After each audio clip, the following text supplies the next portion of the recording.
Welcome to another edition of Life Steps. Today we're going to be discussing fasting.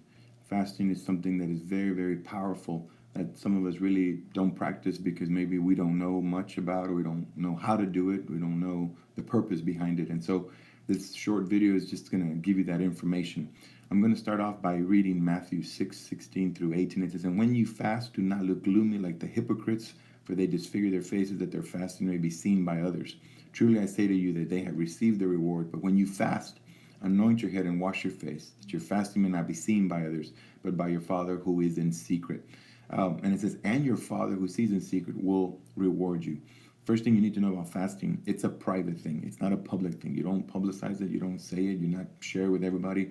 This is between you and the Lord. Number two, what is it? Well, first of all, this is not a medical fast. A medical fast, if you're having surgery the day after, if you're having blood work done and that morning, they'll tell you to fast the night before. This is not that.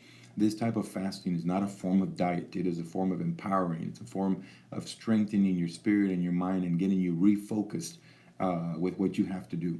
And so, number one, the first thing you got to know is your purpose. Why am I fasting? You don't fast just to fast. You fast because you have a purpose.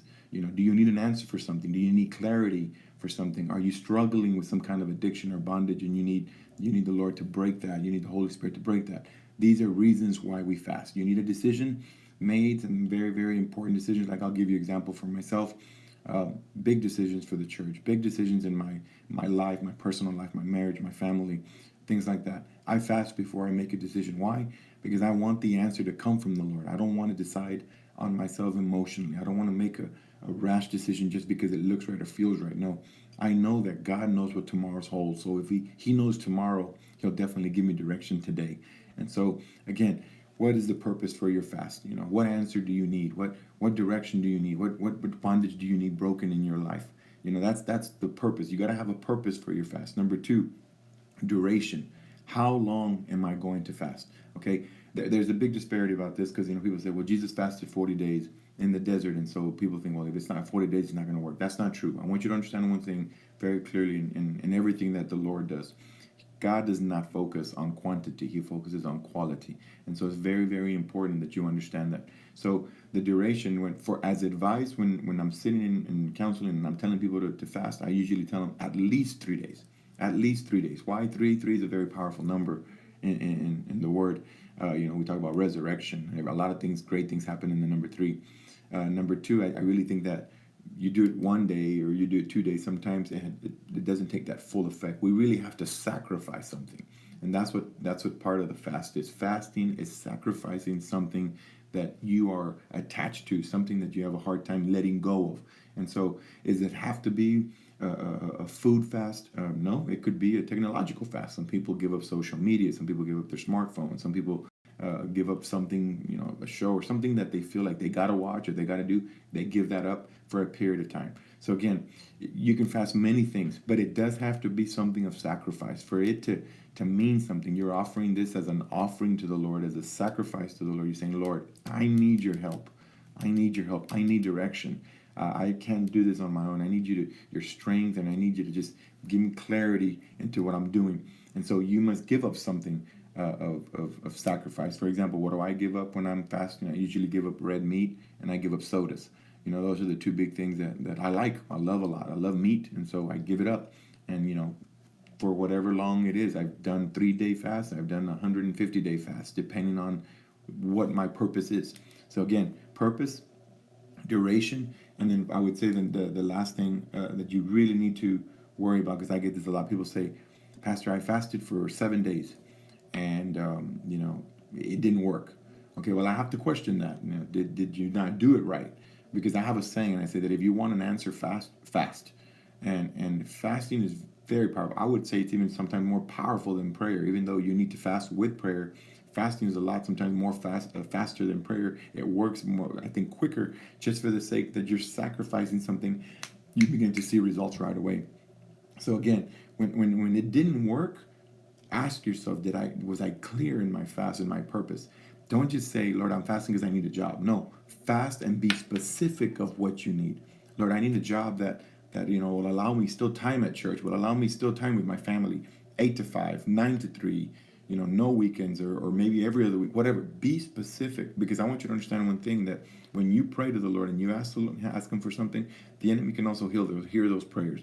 And he will bring something in there to distract you, and you'll think that's a blessing, but it's really just something trying to distract you from the Lord. So again, when you fast, be specific. Be specific in your prayer. Be specific in the signs you want. What I do, I ask the Lord for 3 signs. 3 is just, again, the number that I use. 3, Lord, give me 3 signs. Do I need to do this? Give me this sign, and this sign. And specific signs. I don't say, let the sun come out tomorrow. No, I'm very specific. Lord, let this phrase come to me through another person, or let me have a vision, or let me have a dream, or let someone come and say this phrase to me and confirm what I'm talking about. Things like that. I'm very, very specific with the Lord. Why? Because I want it to be clear that when he speaks those phrases and those words, I know it's him talking to me and nobody else. Again, this is not an emotional thing. This is about devotion. This is about commitment. This is about making that commitment with the Lord and saying, I'm going to follow through with my fast. So make sure you're doing it the right way. Number 2, another mistake I see that people make when they fast. They say, Pastor, I'm doing a 10-day fast, but I got my answer in day 5, so I stopped. No, you can't do that. If you're going to fast for 10 days, you're going to fast for 10 days. What you start, you finish. Remember, we serve a God of completion. We serve a God of that does not leave you hanging, doesn't leave you stranded anywhere or abandon you anywhere. He finishes what he promises. So make sure that if you started something, you finish it. Now, if you failed your fast because of medical reasons, because of something happened, okay, fine, then start it again. Start it again. But honor your fast. Honor the Lord with your word. Honor the Lord with what you're saying you're going to do. God is a God that does not lie and does not fail us, so we should try our best not to fail him. Another thing I get a lot, Pastor, I'm taking medication. I'm taking medication. I can't fast certain foods. Okay, well, you know what you can do. You know what you can sacrifice. I would say if you're taking medication in the morning and you have to take some certain medications with food, don't fast. Don't fast those foods. Take whatever you need to take. We got to be smart about this. We got to be smart about this. So yes, do it according to your medical state, and whatever instructions you have from your doctor, your physician. Make sure you follow those steps through. And like I said, there's so many things you can fast. It's not always necessarily food. So keep that in mind. And then, like I said, at the end of the day, here's the big one. You're going to ask the Lord for an answer. Let's say if you're fasting for an answer, a yes or no. If the answer is no, or the answer is yes, and it's not the answer that you wanted, it doesn't mean it didn't work. It actually means it did work, but you didn't like the answer that you received. What does that mean? That means if I said, for example, Lord, if this is my job, open the door. And all of a sudden you finish your fast and that door is open, and now all of a sudden you're afraid to walk in it. You can't come back to the Lord and say, Lord, what happened? You didn't bless me. You didn't know. No, he opened the door. You were afraid to walk in. You were afraid to walk in. So make sure whatever the decision is, even if it's a decision that you don't want, even if it's a decision you don't like, understand, and you'll be at peace knowing that it was God giving you that decision. And you can rest on that. And you can step your feet on that and have faith on that and say, Lord, if you gave me this answer, that's because that's what it is. And you follow through on that answer, on that response from the Lord, because he knows what's best for us. Remember, he knows the plans that he has for us. And it's not to harm us, it's not to hurt us, it's to help us and to bless us. And so that's what fasting is. We hope if you've never tried it, try it. It's empowering, it strengthens you. You say, man, it's amazing how you take away stuff and it actually makes you stronger. It does. I use fast to refocus. I use fast to empower me. I use fast to give me the direction that I need. And let me tell you, it has never failed me. And so fasting, I would say, is 100% guaranteed, and nothing in this world is 100%. Well, this is. So we encourage you to try it. We hope this message was helpful. We hope to see you next time. If you have any other questions about our church, you can call us at 536-9084. God bless you, and we'll see you next time.